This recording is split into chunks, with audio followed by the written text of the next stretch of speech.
And Oscar goes to Ron Howard. Even before winning 2 Oscars and raking in over $4 billion at the box office, Ron Howard was already a household name, a child star of not 1, but 2 hit series. Now, a director with a resume boasting 4 TV movies, 8 documentaries, 28 feature films, and counting. But how did America's perennial son make the leap from the spotlight to the director's chair? Today, we explore the early life and success of Ron Howard on Directorial Debuts.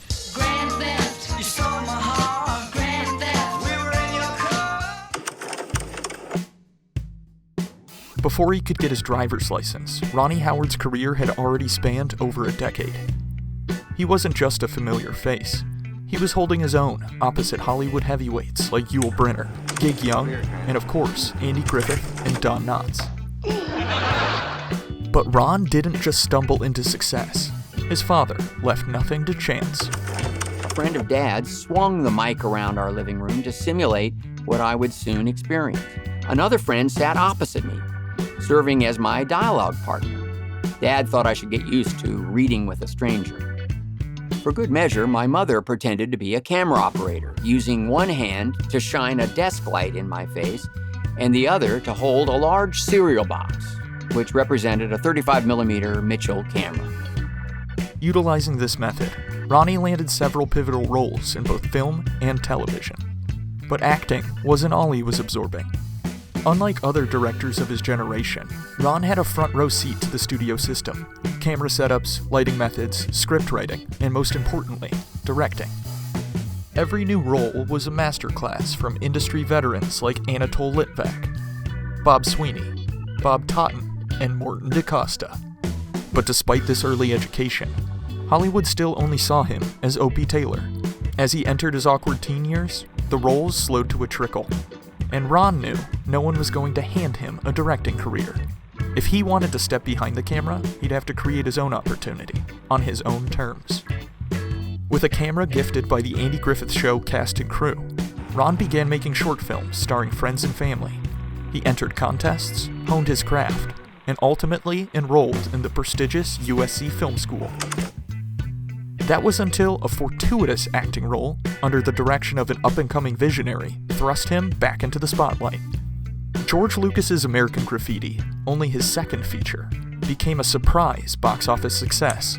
Made on a modest $700,000 budget, it grossed over $100 million, capturing a raw portrait of mid-century Americana, music, and car culture.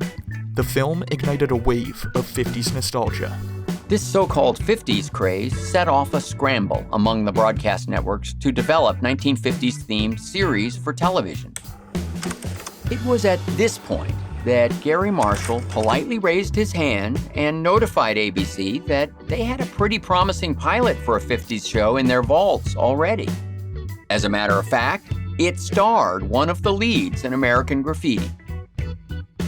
Happy Days found his footing, and Ron found himself a part of another ratings juggernaut. During the show's 3rd season, he received a script from his agent for a Roger Corman film titled Eat My Dust, a project that could offer Ron something beyond just another acting gig. Corman was known as the King of the Bees, a prolific director and producer of cheaply made movies that went straight to drive-ins and regional theaters via his distribution company, New World Pictures. He had famously shot the original 1960 version of The Little Shop of Horrors in only 2 days, helping to launch the career of one of its stars, Jack Nicholson. Roger had an awesome track record for nurturing young filmmakers. Among those who had served apprenticeships under him were Francis Ford Coppola, Martin Scorsese, Peter Bogdanovich, and Jonathan Demme. I yearned for a shot to join their ranks. With this in mind, Ron agreed to the leading role, and when Eat My Dust proved a financial success, Ron returned to Corman with a proposition. He said, I know it's customary when somebody stars in a hit picture to come back and get more money for the sequel. I will not ask for that. I'll come back and do the sequel for exactly the same money, and I'll do another job for nothing. And I said, what's that, Ron? And he said, I'll direct the picture. And I said, Ron, you always look like a director to me. Ron provided Corman a script that he had penned with his father, Rance. While compelling, Roger lamented that the script was a character-driven story. Roger was instead looking for another car crash comedy by the title Grand Theft Auto, a moniker he had already focus group tested to resounding appeal. Adapting an outline that Rance had previously drawn up, Ron and his father quickly assembled a script following young lovers in a stolen car on the run to elope in Las Vegas. A day after receiving our revision, Roger called me. Ron, Roger here.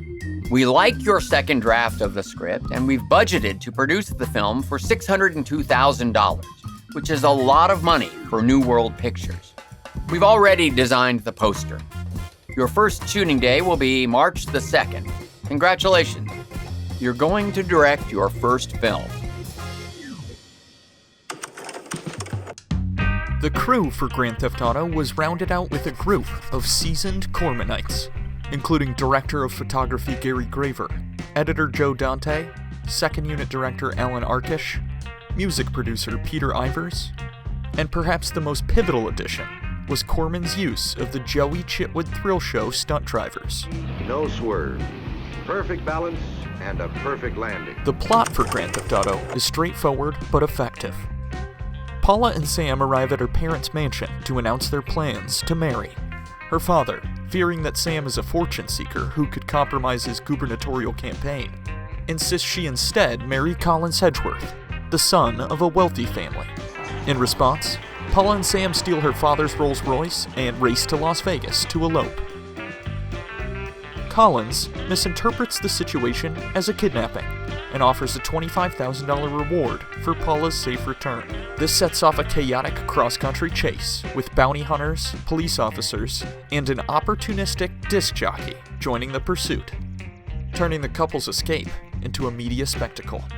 It is important to note that this prescient plot device predates the first televised live police pursuit by 15 years. The ensuing film is essentially one non-stop chase sequence.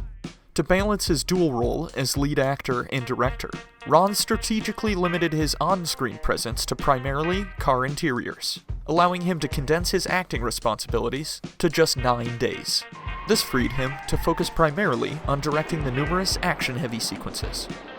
Principal photography began March 2nd, 1977, at a rented mansion in Beverly Hills. Roger Corman personally visited the set on the first day to oversee production, and Ron.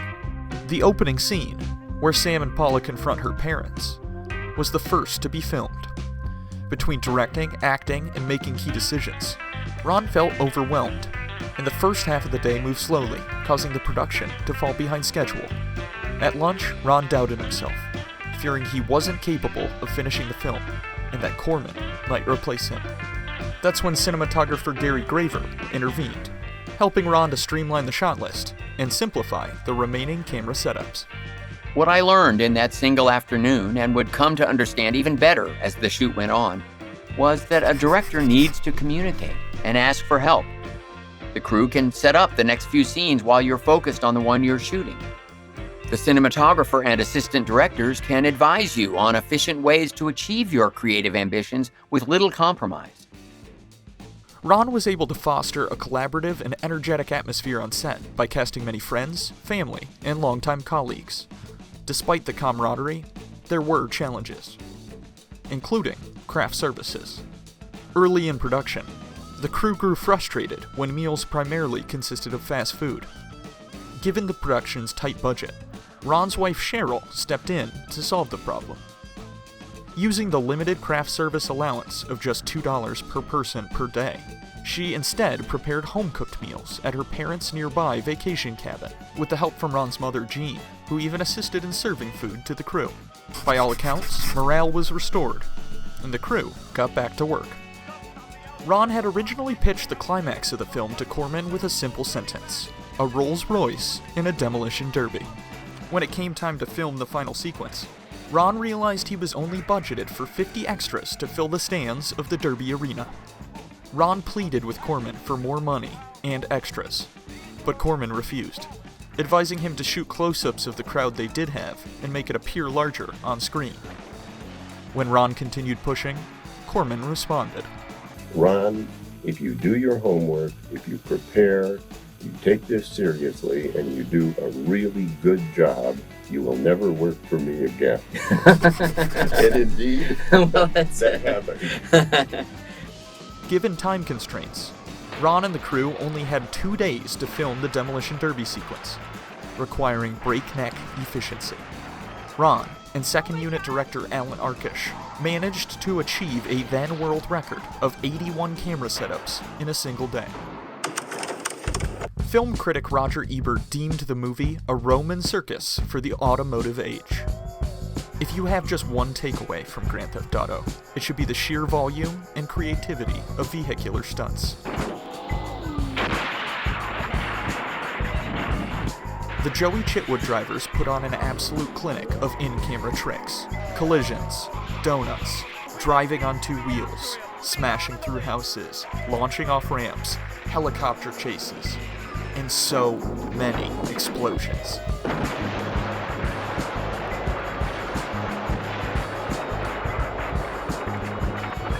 Jesus, did you see that? In an era before CGI, the practical stunts give the film an exhilarating pace and a real sense of danger. Though, that may have been the dynamite.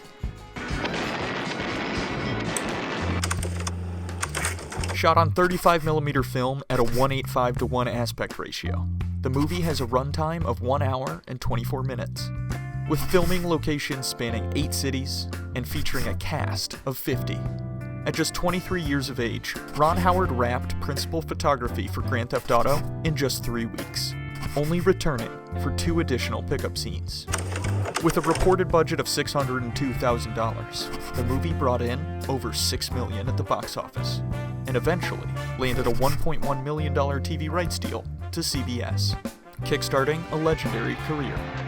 And with some parting advice for future filmmakers, here's Ron one last time. Here's a thematically deep moment. Yes.